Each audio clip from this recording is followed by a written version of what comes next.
Start streaming. Save changes.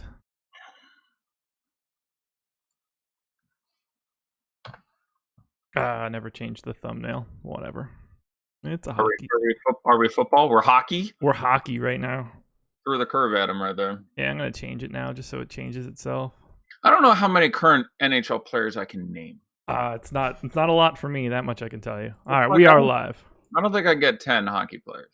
We are live. Yeah, I have no idea.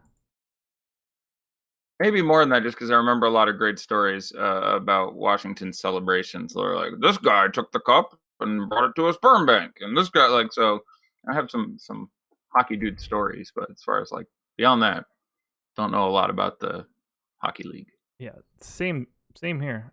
Trying to tweet this stuff out and everything now. People think we're somewhere else, so trying to correct that problem as much as I can. Hi everybody, we're live. We're getting there. Technical issues, my fault. Wow, this is saying we are live in this particular room. There's no way. No way this is working. Is this working?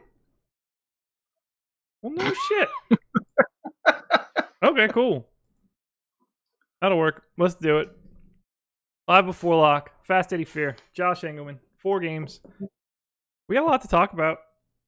It's an interesting slate because of no Russell Westbrook keeping Oklahoma City interesting and no Eric Gordon keeping some things interesting in Houston, I guess.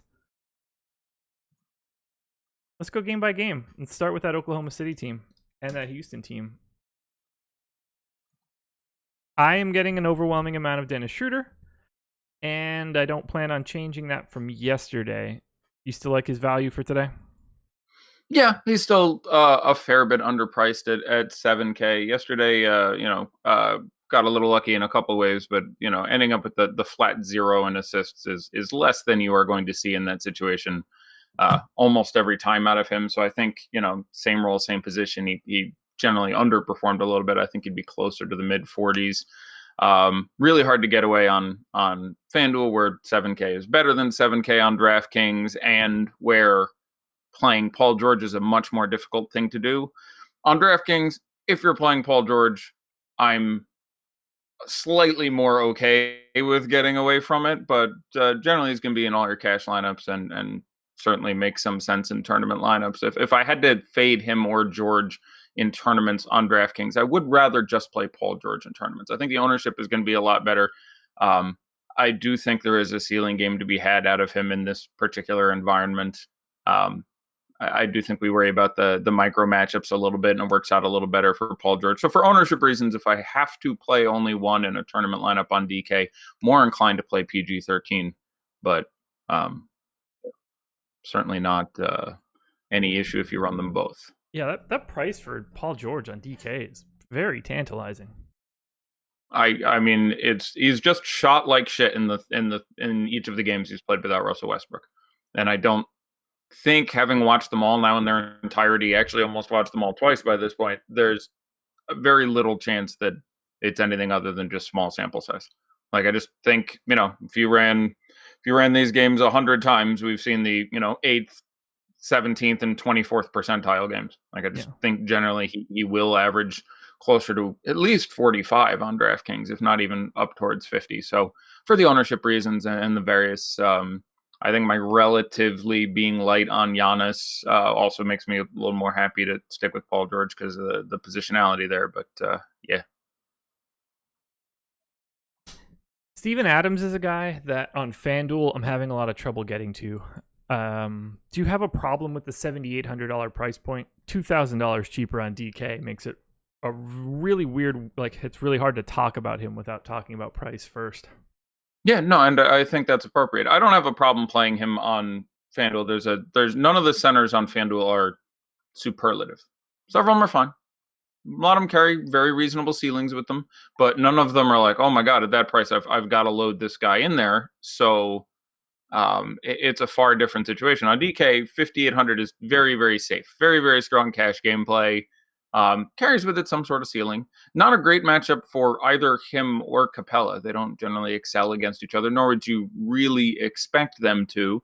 But when you get Adams this cheap, he can just end up picking up 15 rebounds, 8 of which were offensive, 5 of which he put back for layups, and all of a sudden you have just an absolute monster. So the slate is small enough. I have no issue with you playing Steven Adams on FanDuel. I'm a big fan of you playing Steven Adams on DraftKings. Sure. Yeah. He looks downright tasty on DK. He is. He is a tasty looking man. Outside of Schroeder, I don't have really any exposure to Oklahoma City. I do have quite a bit of it to Houston, though. Namely, James Harden, Chris Paul, Clint Capella, Carmelo Anthony, which is a thing. He's a guy that plays. He is a guy who plays basketball. Ennis being back, Tucker being healthy, I think his minutes will, he was forced into heavier minutes than I think they really want to put on him in a vacuum, and those are going to start to come down a little bit. And he wasn't that great at what I considered, a better price. Now the price has come up a little bit. I think the minutes come down, and he was shooting unsustainably well. He had lots of games where he was 9 of 12 from the field and 6 of 9 from 3, and contributes nothing defensively. If you go back and look at his last 2 game logs, the ranking should be up now. As they were, I think I've got that handled. So, I should. Okay, sorry, I forgot to retweet the show, and then the internet has lost its mind. Sorry, it's coming. Apologize. I don't know if it already. Okay, there we go. Good. I believe. Okay. We are good. We're good. I feel good. more good than I usually do.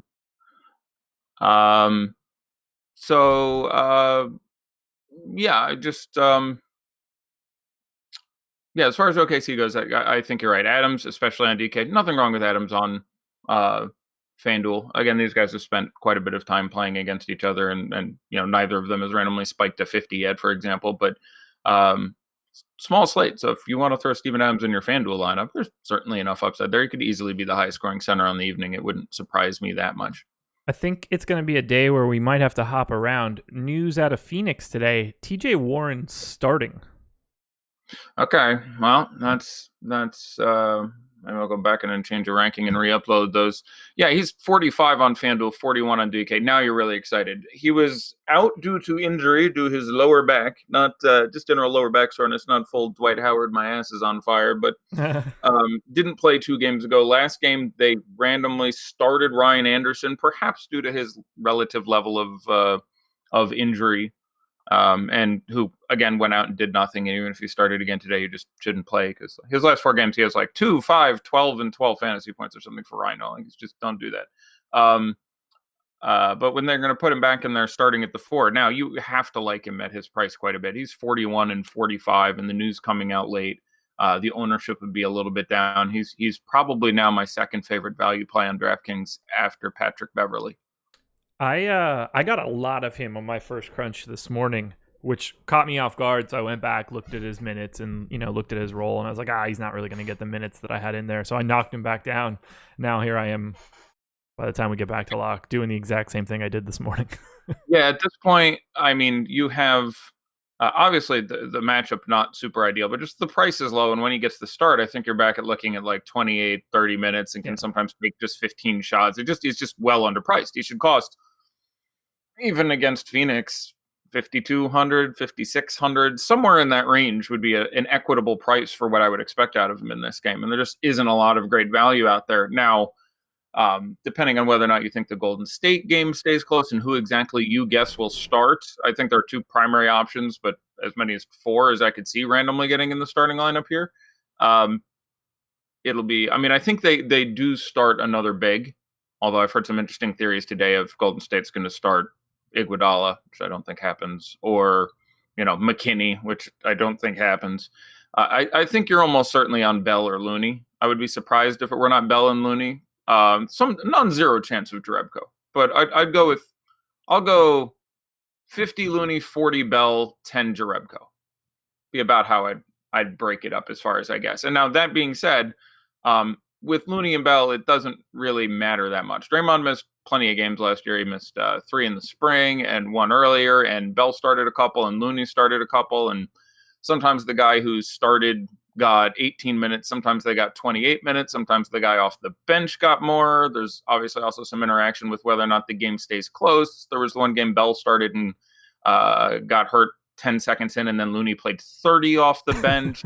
There's, so yeah, I think Bell and Looney are your smart plays there. If you're getting really cute, you're playing, Jarebko and don't have any brilliant analysis past that. But to get back to TJ Warren, yeah, he's just way the hell too cheap at those prices.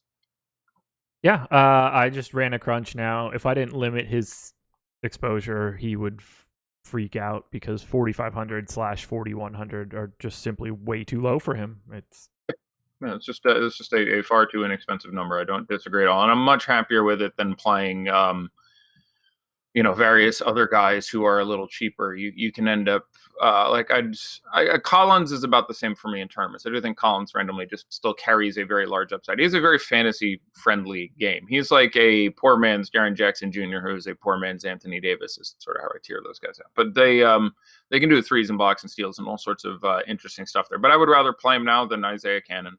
I would rather play him than Looney. I would rather play him than Bell. I would rather play him than Ennis. So yeah, I'm a pretty big fan of Warren at this point. I'm curious what the ownership gets up to. I'll guess obviously we won't have upgraded rankings now, but I'm guessing you keep him in around 22%. And I don't mind that at all. Yeah, I set him for 35, which is probably aggressive, but I'm okay with that at small forward. Oh, that reminds me, I have to take you to task. Somebody sent me a link to a show you were doing with Adam, and you sort of obliquely said, someone on my show today said that we have Lonzo for 6% ownership and I want him at like 60 and that I should just leave it there. That's not what I meant. I said, if you were trying to have X percentage of a guy, which is not really what you do, and that's fine. I think your process is great. You're reacting to the field and you want to have X shares of a guy relative to how owned he is. So if you want to have 3 times as much Lonzo as the field. So if there's 6% Lonzo, you want 18. If there's 10%, you want 30. I get that. I was saying, for me, if I decided I want to have 50% Giannis and I expect the field to have 20% and then the field goes down to 10, I'm happy and I don't change. But that's based on the fact that I'm setting my number, not setting relative shares to the field. Know what I'm saying? What would cause you to say I want 50% Giannis? How do you get to that number? Weirdly, that does sound like a strange thing in a process, because you would think you always, in tournaments, which is obviously what we're talking about, want to be relative to the field X or Y. So it would just be something that I used to do based on exposure site by site and format by format, where I basically developed a universal currency and was purchasing my shares of guys relative to the entire matrix of DFS as opposed to any one site or ownership. So I would want to get X percentage of my overall ownership of TJ Warren or Giannis on site X. And so I would want to make sure that I purchased X percentage of my dollars there. Gotcha. Yeah, I do admit in further reflections, probably not a standard thing to say. I don't care what else happens. I want 61% of this guy. That's, I think, not normally a thing. But I was saying that I wasn't saying to you, if your thing crunches you out 50% and you like it, but then you find out a guy who is going to be 30% and goes down to 10, don't change. I was saying that if you were at the beginning just trying to stick a number and you found out that you were going to be more over the field, you should be like, sweet, I'm more over the field with this play I like. So I gotcha. I was understanding it the opposite way. I'm sure I wasn't clear about it. Yeah, we're on the same page now. Okay. Let's upload these lineups now. Circling back, since the TJ Warren news definitely needed to be addressed. I've got a really healthy amount of James Harden. I've got an even healthier amount of Chris Paul. Do you have any preference between the two? Obviously, site is going to matter. Harden looking a bit better on DK, Paul looking a bit better on FanDuel. But I'm curious to get your thoughts there. Yeah, no, I think you have it just right. The ownership on Paul is going to get nice. His price down to the low 8s gives him some sort of ceiling with Harden in. When Chris Paul's like $9,000 and Harden's in there, you're like, I don't know. With Harden there, he really rarely busts much past 50. So you're just like, an average game I'm upset with, and his best game I'm really not doing flips over. When he gets down closer towards 8K, then you're like, oh, okay. If he spikes that random 53, I'm feeling like I've done very well for myself. And again, the size of the slate matters a whole lot here and what other plays there are in that range. But yeah, I think that's about it. I have them around equal. So because of that, certainly for cashy purposes, I would prefer Harden on DK, Chris Paul on FanDuel. In tournaments, it makes it interesting because that will radically affect the ownership. Like if we look at, I don't have the ownership up, but I bet our ownership for Chris Paul on FanDuel is 25 to 30%, and our ownership for Chris Paul on DraftKings is 12, something like that. Yeah, I have no idea what Chris Paul's is on DK, but you're right for FanDuel. Let me take a look and see if I can find the DK one. Actually, I have them up here. Yeah, there we go. This is pre-TJ Warren news, not that it matters. Paul was 13 on DK. Okay. Missed it by one. But so yeah, like that's obviously plenty appealing in tournaments. So it really depends exactly what you're trying to do, how far afield you're trying to go, what games you're trying to stack. But there's merit for both guys, both places, because where the salary is better, they're just better plays, and where the salary is worse, commensurately, they end up being far less owned. We just got an ownership update literally as we're talking. Paul to 15%, in case you were curious. Interesting. Only thing we were talking about right now, so I figured it was pertinent. Pertinent it did. Let's refresh here. Let's see what we're projecting. Yeah, TJ Warren at 15, which kind of makes some sense to me. I wouldn't expect him to get blowout run. So if this game gets out of hand, I don't really see TJ Warren getting a ton of minutes. I think that's right. His minutes turn into McCall Bridges minutes mostly. And again, this is a good game to script around. If you think this game gets blown out, then I like Terry Rozier where he's cheap. I like getting McCall Bridges. Those are a couple of the guys I would be trying to get in there. Your TJ Warren shares are happier when they're next to Kyrie Irving or Jason Tatum or other guys who are picking up the start. Yeah. Setting a rule now for Bridges and Warren, since I wasn't ever really looking at Warren before. Yeah. So you don't during this show you don't like share your screen as far as your spreadsheets and all that, which I would always be interested to see that. I've seen you do it on other shows. It's always fascinating to me watching you set the rules and. Oh, I'm sharing my screen right now. Oh, are you? Yeah, I can share it with you if you'd like. No, that's okay. I can. I can share it to you as well in the appear-in call. That won't change anything for me if that's interesting. Things have been running a little sketchy. Let's not push our luck. Okay. Yeah. I'm sharing my screen. I've got my whole workbook up. Okay, good. Well, then good. I hope people are enjoying that extra information that you provide. I'm trying. It's a little harder in live before lock just because there's usually a lot more moving parts. You could take your time in the morning call, but. Right. I know you guys go on for 7-8 hours sometimes. I say. We do. It's a good time. Anybody else you want to point out on Houston right now?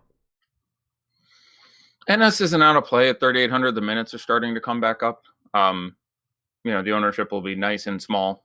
Finally had one decent game, but he only played limited minutes in that game. So even though he was well over a fantasy point a minute, it didn't hit. But I don't hate him at 3,800 or wherever he is. He would end up in my player pool. I ranked him as such. PJ Tucker is still perfectly interesting at 4,200. I would rather play him than Melo if I had to play one of those guys. Not a great spot for Capella, but again, there's none of the centers on FanDuel I really like, and on DK, the Steven Adams should gobble up a lot of the ownership there. So the ownership will be interesting enough that he certainly could bust out and give you 50 here. So no super strong takes on guys, except to say that, with Eric Gordon out, you have to be a little happier about all these guys we're talking about. Sure. I guess it's Melo back in play for me. If Gordon had been in, I would have literally had 0 Melo if I built 150 lineups.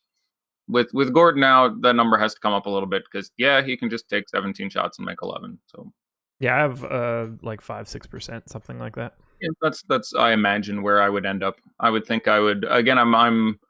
I think it's not a fade for me, but I would want to be under the field on Giannis. So I imagine I would have over the field on Harden, just sort of as a money distribution thing there. I imagine I'd end up over on Harden, Curry, and Durant. Okay. We touched a little bit on Phoenix and Boston. I'll give quick thoughts on Phoenix outside of the TJ Warren stuff, and that's really all that matters. I don't have any Booker, and I have 1% of Ayton on FanDuel. I have a feeling I don't have a feeling. That's probably going to be relatively contrarian considering Booker's at 22% projected ownership on FanDuel, and Ayton is at 17. Yeah, so I might regret that one, but got to take a stand somewhere, I think. I think that's fine. I mean, I'm generally a Boston believer, so I do think this is a pretty wretched matchup for a team that is, they're putting up 85 points a game and they look bad. I mean, Yeah. they look bad. Like, you like those guys because, especially with Ayton, the blowout time is there. I can tell you that over his last 2 games versus the Celtics, Devin Booker's averaging 75 fantasy points or some number like that. His last game was 50 plus, and the one before that was 95 or whatever that game was. For his last 2 games against the Celtics. And he largely did all that stuff to Jaylen Brown's face. So I think those are both ceiling games. I still wouldn't project him for much over 40, but I would be over your 0% Booker. I don't think I would try to be much over the field. So I think like 10-15 makes sense to me. He can just do Devin Booker-esque things. I'm a believer in the Celtics, but I was a believer in the Celtics when he dropped 70 on him. So Yeah, I'm a little nervous about it, but sometimes I'm just like, okay, on a short slate, there are going to be a couple spots where I just want to not be and hope that I'm right otherwise. I like making a stand like that all the time. You're saying I get screwed if he goes off. Yeah. If he's just fine and gets 40, it probably didn't affect me. And if he puts up, 32 or less, yeehaw, I've just taken a giant jump on the field. I think that's a perfectly reasonable stand.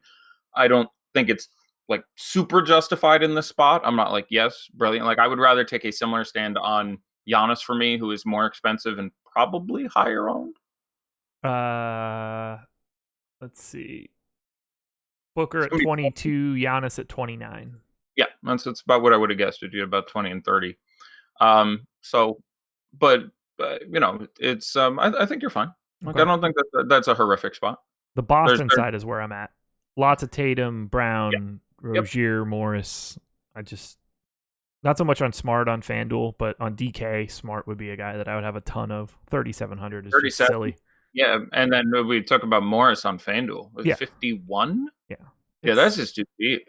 Like, the matchup is incredible. He's been really, really consistent. Like, I do think some of that production comes down. There's been a little better peripherals than I would expect. There's, the shooting has been better than you're going to get over the course of a full year for Marcus Morris. But 51 isn't quite Steven Adams' stupid low. It's not quite TJ Warren's stupid low, but it's stupid low.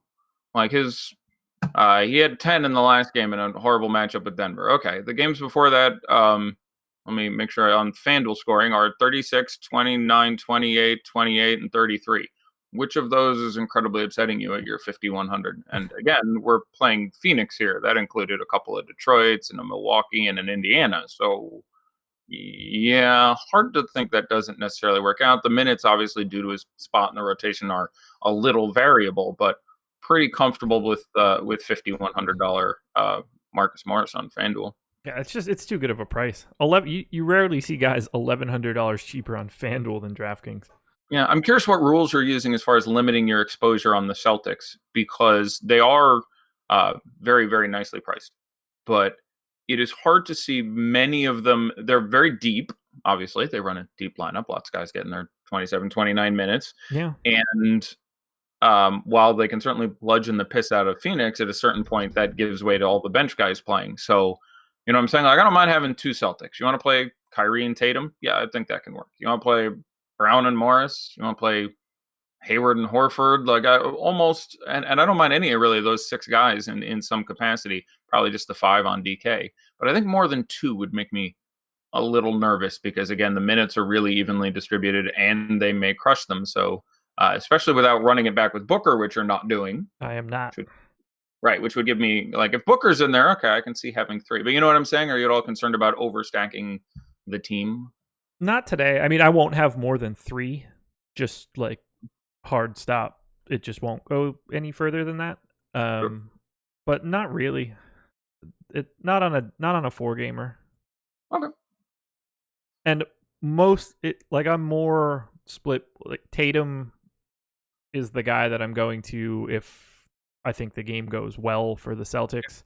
And you're on FanDuel, where he's, again, just objectively. I have no problem if all your power forwards on FanDuel are Celtics. Yeah, so a lot of Tatum, a lot of Marcus Morris, and then Terry Rozier at 4K. So, like, that's the bulk of all of the exposure. And then Marcus Morris, clearly. So, like, most of the FanDuel exposure to Boston is solely because of the preposterous price points.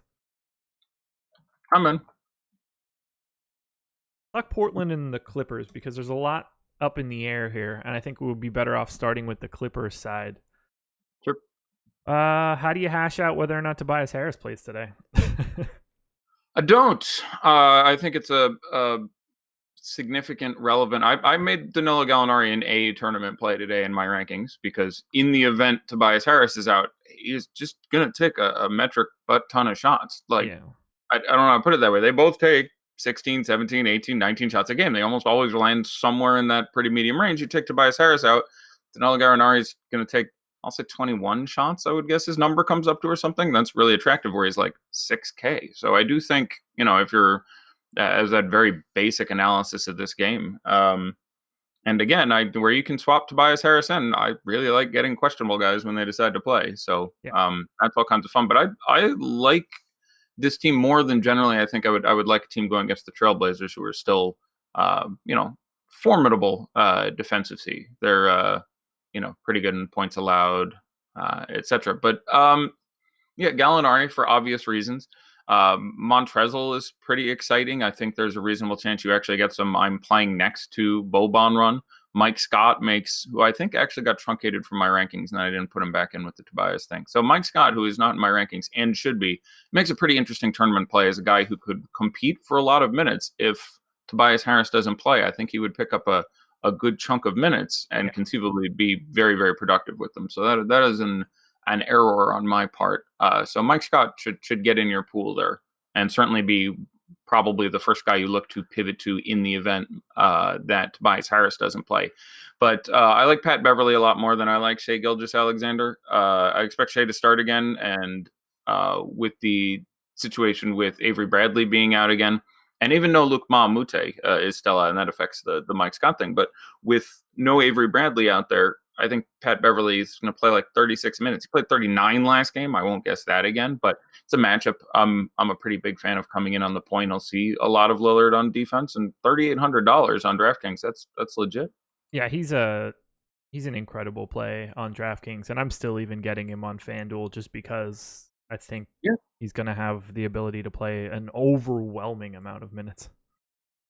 Yeah, and he can hit threes, and on FanDuel, steals are worth more, and there's any number of ways he can be good. So yeah, DK, I just can't get away from it. But yeah, FanDuel 4,500, I still think is very strong. We can look specifically like position and who's cheap there, but other cheap point guards I want. We talked about Rozier, but that's much less solid. Like in cash, I'm playing Pat Beverly over Rozier. I don't know how many minutes. Yeah. So, but yeah, I'm generally a pretty big fan of this team. Lou Will's price has started to come up because he's been incredibly efficient and done really well over the last week. Yeah. Certainly not out of play at 6K, but most of the Clippers are in a pretty solid spot. And if Toby goes out, it just gets better. And, even when you're not on late swap sites, because we aren't going to know about this game, I don't think before lock, it still should make you feel a little better about Beverly and Shai and Gallinari and Boban even a little bit, and Lou. I'm uncomfortable with my Boban amount today, and he's not a guy that I normally freak out and play. Yeah, it's weird because he's oddly safe, which sounds bizarre because it's a bizarre situation, and you would think that something being so odd would not lend itself towards being safe, but he's just so productive in his time on the court that let's assume it goes really badly, like not as badly as it can. He doesn't break an ankle. He doesn't get 3 fouls in 2 minutes trying to deal with Nurkic. He doesn't, assuming nothing really bizarre happens and it just turns into more of a Harrell game and Harris plays and he only plays 17 minutes, he's still probably going to get you at least 25 fantasy points, right? Like you would think. Right. So it's not necessarily. It's 17, 25 is close to his average. So if he has a bad game, you get like 21, but like, is that really my floor? Is it 5,400? I'm locked almost 20, which I don't know. It feels weird to think he's getting an upside here and they just go to him again and again and again and he beats up on Nurkic. But, I never say never when it comes to Boban. He is a large creature from the Black Lagoon, web-eared thing that plays basketball with humans and does amazing things when he does. He really does. Fantastic. He's such a unique thing. I love him. I absolutely love him. I want to capture him with a tranquilizer gun and keep him in a cage in my basement and feed him mice or something. He's amazing. So I have some Dame Lillard, about 20% right now. I have a scattering of just the rest of Portland, but no real volume on FanDuel. They're much better priced on DraftKings. So I'd love to get your thoughts from a DK perspective on the Trailblazers. I like Nurkic a lot. He is on DK, my second favorite center. I can't get away from $5,800 Steven Adams, but I do like Nurk. I think he can work in this matchup significantly, not having opposing guys. I also, I like most of the centers in this game. I guess I'll put it that way. But, Bobby should not blow him off the court. I don't think they're going to be like, let's get Zach out there. That's necessarily a better matchup for us. Whether or not Boban or Harrell is in the game, those guys are not going out and bombing threes, which, is one of the reasons you'd be inclined to pull Nurkic. He's done well against the Clippers, which is apropos of nothing. That's DeAndre Jordan time. But he did play a ton of time there, and that has something to do with the fact that, DeAndre wasn't going to go out there and start dropping threes on you. So 6,600 on DK is pretty exciting. The one lineup I've been toying with much of the day, futzing around with for DK, has had Nurkic and Adams in it most of the day, and I feel pretty good about $6,600 Nurkic. I do think he gets in the upper 20s in minutes in time, and that makes me pretty excited about that price. And Boban, while enormous, isn't really defensively restrictive as far as how other people score against him. I'll put it that way. Yeah, that Nurkic Steven Adams combo on DraftKings has to be incredibly appealing just because of their price points. Yep, I'm a fan of that. I like Evan Turner quite a bit still. We got a couple more ceiling-y games recently, but I believe in his role in this offense, and his peripherals indicate that he should actually be scoring more than he can in general. And FanDuel, he's 46, by the way. So my big argument for not playing TJ Warren is Evan Turner is $100 more, and I might like that more. DK, you save $900 going to Warren. That's a pretty easy one for me. FanDuel, I like what ET can do. And again, he's got like a 30 and a 35 in his last four, I think. So he does have some sort of reasonable ceiling there.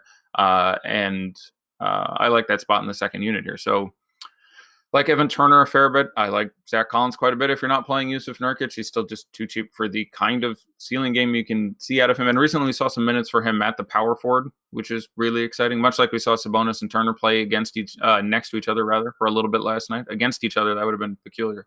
But they played next to each other a bit. And, so Zico makes a fair amount of sense to me. Point per dollar, both sites and ownership even a little bit. I think I like McCollum a little more than Lillard, just the way that the defenses align. But not guys I'm super interested in. I'm for the clip. What's up? I got a little nervous that it just clicked in and out, but I got a little nervous that I lost you there for a second. Sorry. I'm here, brother. I'm right here. Good. We're only 15 minutes out. We have to go faster. Let's do other things. We only have one more game left. Golden State Warriors, Milwaukee Bucks. Warriors. This is a big total. Very important game. I'd say go with Giannis first. I am very heavy on Giannis. Give the people the Giannis take. Yeah. So, however many points you're hoping to get out of Giannis tonight, if it happens, it's going to be his best game ever against the Golden State Warriors, because it's gone poorly for him in the past. It's gone well for the other Bucks out on the court, but Steve Kerr does a very good job of throwing dudes at him. Now, there's a lot of nice things about Giannis, and I'll get to those in a second, but Giannis has played the Golden State Warriors, 4, 8, 10 times. He's never gotten to 50 fantasy points. It hasn't happened yet. Now, he's gotten 49 twice out of the last 4 tries, but his last 6 games against Golden State were 44, 34, 49, 26, 38, and 49. He's obviously still way expensive. He's not super expensive, but for Giannis. But you're obviously spending 12.5 on FanDuel and $11K on DK are significant numbers.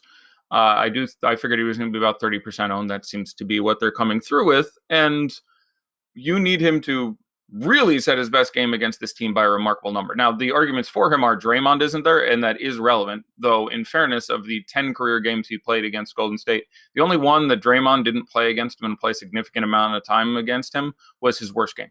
He played 30 minutes. This is 2015, by the way. So let me contextualize this appropriately. This is 3.5 years ago. So this is 20-year-old Giannis as opposed to the beast he has become. Yeah.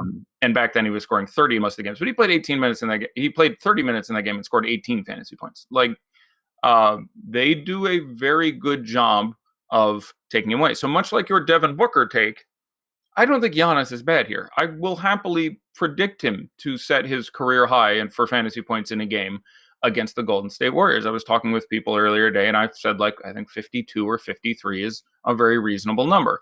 But he needs to smash that to make me feel really bad for not playing him. Like, he needs to, again, put up 60 until I'm like, boy, that was a mistake. And again, that number is somewhat relative to what you get out of Kevin Durant and Paul George most specifically, but also just money spends like Steph Curry and James Harden. If he puts up 55 and none of those players score 41 somehow, he's still going to be tremendous. If he puts up 55 and so do three of those guys, then not playing him was still good. So could go into a lot of other things about the matchup, but I am a fan of overplaying the guys next to him and underplaying versus the field Giannis if I was playing tonight. I would not zero it out, but he's my high scoring player by only about a point over Harden and Durant. So. Okay. Yeah, I'm with the field on Middleton. I am well over the field for Bledsoe. I have some Brook Lopez. And you're on FanDuel. Yeah. The prices are much better on DraftKings for these guys, than particularly Bledsoe. Yeah, they're crazy. And again, Bledsoe, if you want, here, let me throw you, I don't know, last 3 years, Bledsoe, DraftKings points per game. If I can get my database to come up here, there it is. Okay, here's DraftKings points per game, Bledsoe versus Golden State. I don't know, I'll go last 4 years. Big numbers. 48, 38, 26, 38, 32, 52, 39, 40. All right. I'm unhappy with one of those at $5,700. Yeah. And even then, I'm not, I'm pretty unhappy with 25.8, I guess. But 32, you're not. The other 7 of those, including, 3 over 45, 1 over 50, 4 over 40, like that's pretty good beats there. So, and that is something also the micro matchup, time spent against Steph. That's going back, obviously, his time with Milwaukee and his, time with Phoenix. But he's barely half as expensive as Giannis on DK, and I don't know. Since he came to Milwaukee, they've played the Warriors twice. In those 2 games, Bledsoe has 79.6 fantasy points, and Giannis has 88 and change. So points per dollar, you're getting a little better there. You're getting like 8-1 as opposed to 4-1, or 4-1. So I'm assuming you greatly prefer Durant then in this game to Giannis? Yeah, for ownership. I really like Curry too. There's a lot of strong trends. Again, we're running low on time, but there's a lot of reasons to be particularly not having Draymond there actually portends best for Steph in a vacuum. But the matchup, I think I actually prefer Durant a little bit, but the absence of Draymond also changes the defensively against this team. The way they're going to align makes this a little bit less of a Steph boost and a little more of a Durant one. So it's complicated. There's lots of moving parts, but I like them both. And if you think this game stays close, and this Bucks team has been really, really impressive, I'm a fan of getting one or both of them in there. If you're playing one of them, you want to run it back. So certainly play one of them with Giannis, but play one of them with Middleton and Bledsoe, or at least one of those guys. I don't think Brogdon is out of play at his $4,500 salary on both sites. Same. In those 2 games versus the Warriors, he has about 60 combined fantasy points. I think he had like 28 and 32. I'm ballparking that right. And even Brolo in tournaments, I generally don't like this matchup for him. I think they'll do a good job. I think he's one of the reasons that you get Bell getting the start at the 4 because of the switch there. But I certainly don't hate playing any of him as well. So yeah, I'm a pretty big fan of the Bucks, but sort of with your Devin Booker call, there's obviously a chance that now, alpha form Giannis goes out and throws up 68. Wouldn't surprise me whatsoever. But Sure. Again, this has not been a good matchup for him. I believe in Steve Kerr and a well-coached team. So I'm going to put my money on the Warriors and Steve Kerr instead of Giannis. I think they can at least contain him to a number at 58 or less. I'm going to give my play in this game. Then we're going to take some questions from Slack. Klay Thompson, It's a very similar. I wrote this up earlier today. Klay Thompson fits a very similar profile to CJ McCollum. The Bucks give up overwhelming amounts of shots in the mid-range, and Klay loves it. Doesn't get to the rim really at all. Takes a lot of shots in the mid-range or threes. If they give him a couple shots in the mid-range and he starts to develop a rhythm, he can just go absolutely bananas. He's not a guy you want to get like making 3 quick jumpers in a row. All of a sudden, it's just going to be like, okay, Klay's going to shoot from wherever he wants now. So I like having shares of Klay here. His offensive style, I think, fits this matchup really well. My Klay take. I've caught some. I agree with you 100%. Cool. Let's take some questions. I think it's where he's Klay looks like he should be in a tremendous spot, and that it really is the significant hole in this Bucks defense at this point. Yeah. You ready for questions? I'm ready. Let's do it. McKinney and Middleton or Jerebko and Schroeder, DKGPP?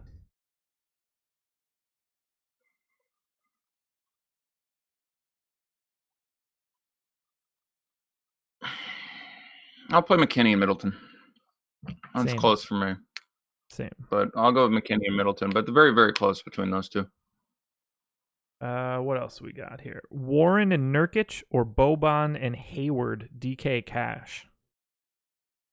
That's awesome. I got to play Warren and Nurkic. Yeah, I agree as well. Boban and Warren or Adams and Bell, no site given. I'm fine with both of those. I'd feel more comfortable with Boban and Warren. Yeah, I'm nervous about Bell. His role with this team this year has been inconsistent. The coach's language on him has been intentionally vague. And, he's trying to do too much is a nice way of saying he's not doing anything well. Like, Steve Kerr is a tremendous players coach. Listening to the way he talks to Steph Curry about how much he loves him makes my heart glow. Yeah. Like, if you get bored, just listen to Steve Kerr talk to Steph Curry on the sidelines. It's amazing. He's like, just watching you play is a real pleasure. You're a tremendous leader.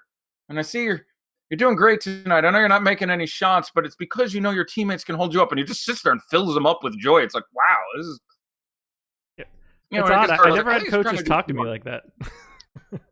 Yeah, it makes me, like, I used to be a coach, and I'm like, shit, I was a terrible coach, is what I took away from it. But I coached 1 year of 7th grade basketball, and boy, oh boy, was I awful at it. I coached 7th grade girls, so there you go. So no, I am a significant fan of Steve Kerr, and when he's saying stuff like, he's got to get there, and I think he's just trying too hard, and I think he's trying to do too much. That's about as mean as Steve Kerr is going to get about one of his players. So with his love affair with Alfonso McKinney, with his love affair with Jerebko, with Looney being another can put out there, maybe this leads to just more minutes for Damian Jones. Like, that's someone no one else is talking about. Maybe Damian Jones played 26 minutes now because they're taking the guys who were going to back at center and they're throwing him over at the 4.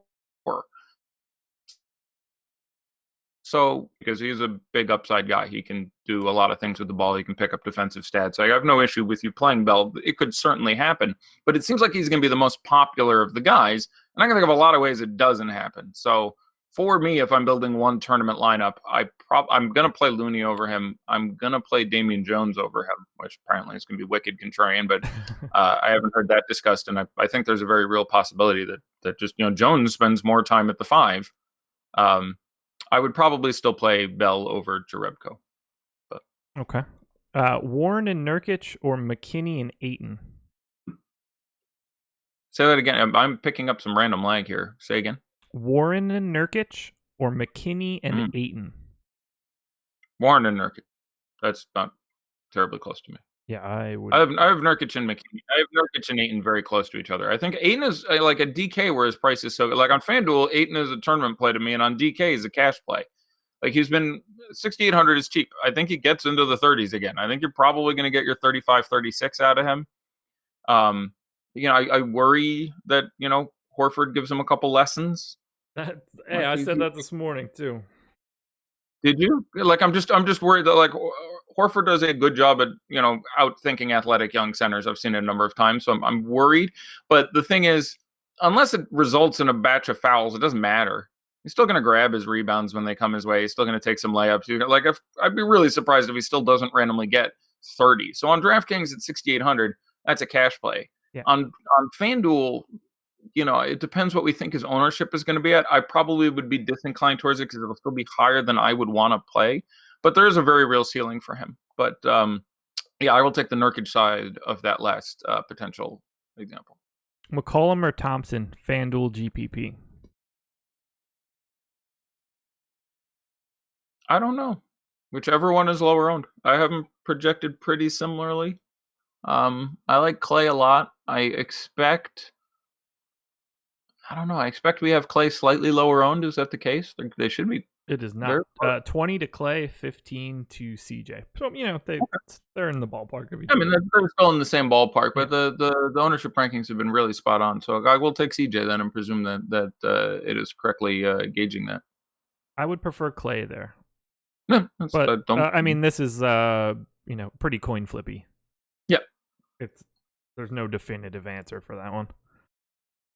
Okay, this is a big one. Warren, McKinney, Curry, or Ayton, Booker, Pat Bev, DK Cash. Ooh. I'll take Ayton, Booker, and Pat Bev. Ooh, man, that one scares me. Yeah, I need Booker to do really badly for that other side not to give me like 95, and I can just see the value on the first one. Like I can see TJ Warren. TJ Warren is the guy there who is an exceptional value, even in cash, but there is more uncertainty there, and the numbers just compare comparably to me, and there's where I think I'm the most slightly specious about what's going to happen. But I actually did projections today, and I think I have both those two sets within like a point and a half of each other. I'd be nervous to have Ayton and Booker together in a DK Cash lineup. That's God, that scares me. That's a very specific game for the Suns. Yeah, I see what you're saying. I still think I'm slightly inclined towards the second one, but incredibly close. Brolo Schroeder or Clay Boban DK Cash?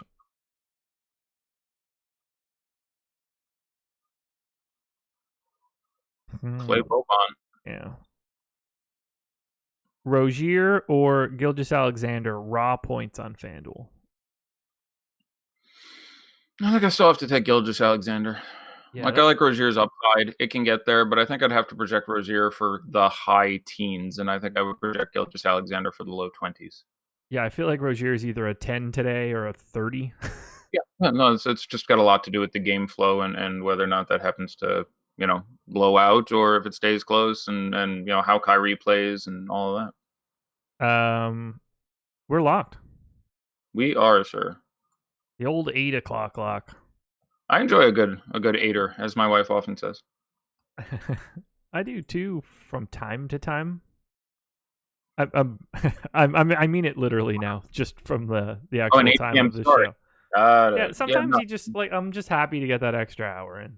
Yeah, it's again, I'm working a significant day job that takes a lot of time, so every day is a struggle for do some research in the morning, do some research in the afternoon, get some in at lunch, get off work as soon as I can, start watching video and doing other things in prep for the show. So when the show starts at 7 instead of 6, that makes life a lot more tenable for me.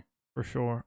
Hey, everybody, just in case you're curious, if you want to stop over to watch three fellas talking football right now up until the NFL lock, we've got Laffy, Andrew Barron, Ben Raza going on they're on right now. Right, exactly. Right now, you don't have to get off of YouTube at all. Dropping the link in the chat. Go say hi to the three fellas. Load them up. Just run in and say weird stuff to them. They won't know what's going on. But they are live right now, talking Steelers Panthers. This is one of those times I think that we should have some like inner sport rivalry between messages to send, and we should troll them a little bit. That's what I'm saying. It's too late now, but any Steelers Panthers hot takes for tonight?